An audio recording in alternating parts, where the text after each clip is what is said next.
en este mundo en crisis, ¿verdad? Y cómo nos llegan a nosotros estas crisis en Paraguay, que creo que es un tema importante. Un tema recurrente en los últimos tiempos es la inflación, y los paraguayos perdimos la costumbre a la inflación. Me decía un amigo argentino, dice, yo hace unos 10 años voy a Paraguay, siempre me voy del aeropuerto al mismo hotel, y siempre el taxi me costó 100.000 guaraníes. En Buenos Aires me voy desde mi casa hasta Ezeiza y me empezó a costar 10 pesos, y yo creo que le cuesta 15.000 pesos o algo por el estilo. Y creo que esa es una gran virtud de Paraguay. La virtud de poder hacer un flujo de caja y que ese flujo de caja sea medianamente cierto. Y creo que acá hay una virtud que la ha adquirido el Banco Central a lo largo del tiempo, que es la virtud de tener un objetivo de metas de inflación que es duro, ¿verdad? Es duro. Hoy estamos en una situación de tasas de interés elevadas, tasas de interés que se van diseminando en el sistema financiero y que obviamente genera un impacto sobre la inversión por los costos que esto genera, pero que es necesario. Y cuando mostraba Eric los datos de expectativas de inflación al cierre del año que viene, yo quería también irme a las expectativas de inflación dentro de 2 años, que es el horizonte de política monetaria del Banco Central, y estamos ya en ese horizonte en valores de 4%, que son los valores de la meta de inflación del Banco Central. Y eso te habla de seguramente tasas de interés que hoy están altas, pero tasas de interés que también van a converger. Y creo que ese es un tema importante. Creo que tenemos aspectos que son interesantes. Hablaba Eric también del tema, por ejemplo, de producción de fertilizantes. En una economía tan agropecuaria como es la economía paraguaya, el fertilizante juega un rol clave. Hoy el fertilizante, sobre todo los nitrogenados y los fosforados, están muy impactados por todo lo que es esta necesidad del gas ruso. Y Paraguay tiene una alternativa. Nosotros tenemos electricidad, tenemos agua, y podemos convertir esto en hidrógeno, pasar del hidrógeno al amoníaco y del amoníaco a la urea, y poder exportar fertilizantes para toda la región. Estas son experiencias y expectativas que podemos trabajar aprovechando esta crisis, ¿verdad? Aprovechando la crisis con valores a los cuales le podemos sacar el jugo relativamente fuertemente. Tenemos un tema también interesante. Paraguay mostraba la deuda de América Latina, Eric, y la deuda de Paraguay está en menos de la mitad de esos valores, por un lado. Pero nosotros también teníamos un modelo, que es un modelo que lo hemos venido utilizando a lo largo de los años, y este modelo era básicamente invertir con deuda.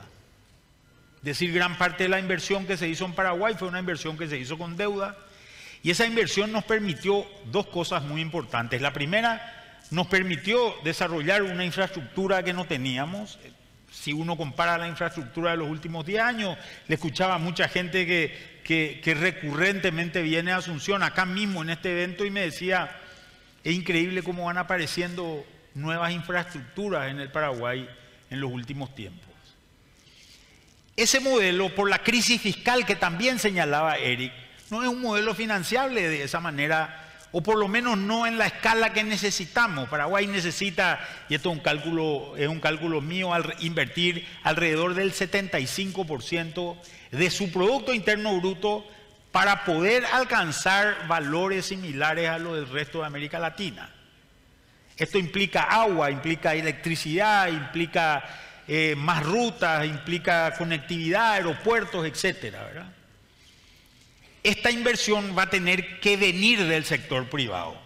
Nos guste o no nos guste, va a tener que venir del sector privado. Y este tipo de eventos tienen que trabajar seguramente en buscar primero esos temas. Y fíjense, un tema que es muy importante. Nosotros atraemos una inversión sobre la garantía de un Estado que, cuando Eric mostraba los ratios o las tasas de interés a las cuales se mueve la deuda paraguaya te da una pauta de que hay mucha confianza de inversores extranjeros hacia Paraguay. Esa crisis de confianza, Paraguay a nivel internacional ha conseguido ser uno de los más eficientes en domarla, por llamarlo de alguna manera. Porque cuando hablamos de una tasa de interés, no estamos hablando de una calificación de rating que puede ser subjetiva. Estamos hablando de alguien que puso su plata en esto.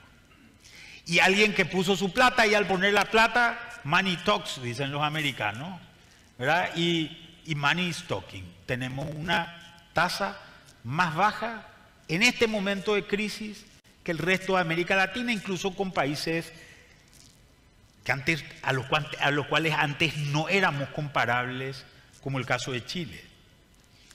Y el segundo tema de la deuda es, por suerte, teníamos crédito.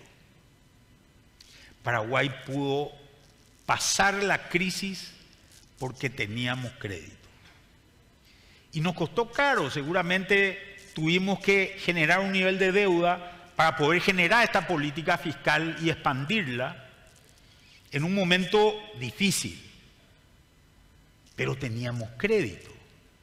Acá al otro lado del río, cuando vemos a los argentinos que no tenían crédito, la situación se traduce en una serie de complicaciones macroeconómicas muchísimo más graves. Nuestro Estado no tiene espacio fiscal, pero está convergiendo a un nivel de déficit fiscal que seguramente va a ser mucho más razonable. Y todo esto habla de un país que es subóptimo, ¿verdad? Y subóptimo suena feo, suena a mala palabra. Sin embargo, es en ese país subóptimo donde hay muchas oportunidades.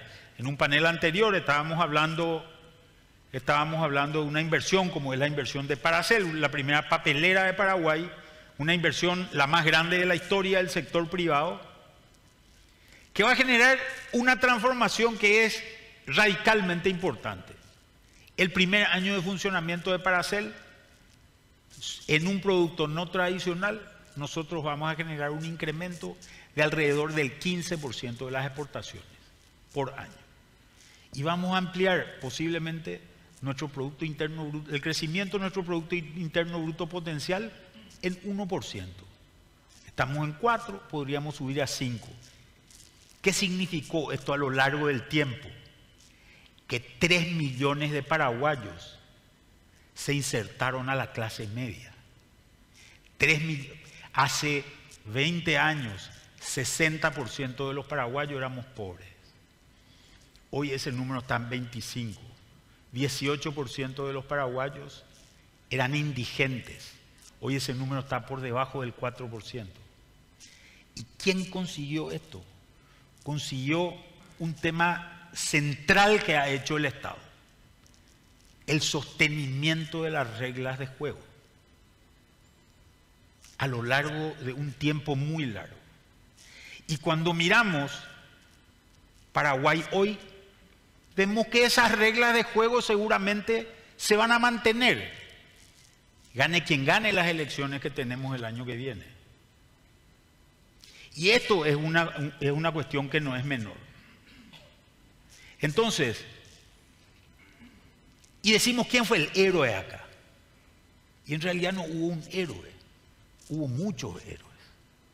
Hubo muchos héroes en distintos espacios y creo que ese es un tema central.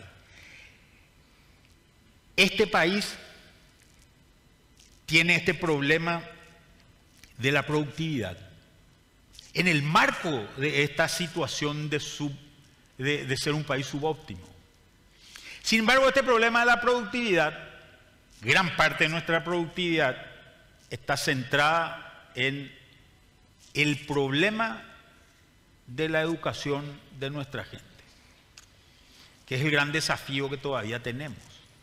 Pero también hay una situación que es muy importante. Paraguay se ha vuelto un centro de atracción de poblaciones que están generando nuevas migraciones.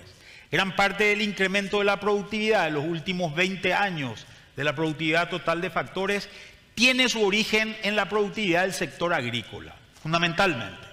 Esa productividad del sector agrícola fue importada por una gran migración que vino del Brasil a conquistar tierras en Paraguay, tierra que los paraguayos no teníamos la tecnología para explotar. Hoy es el sector de mayor productividad.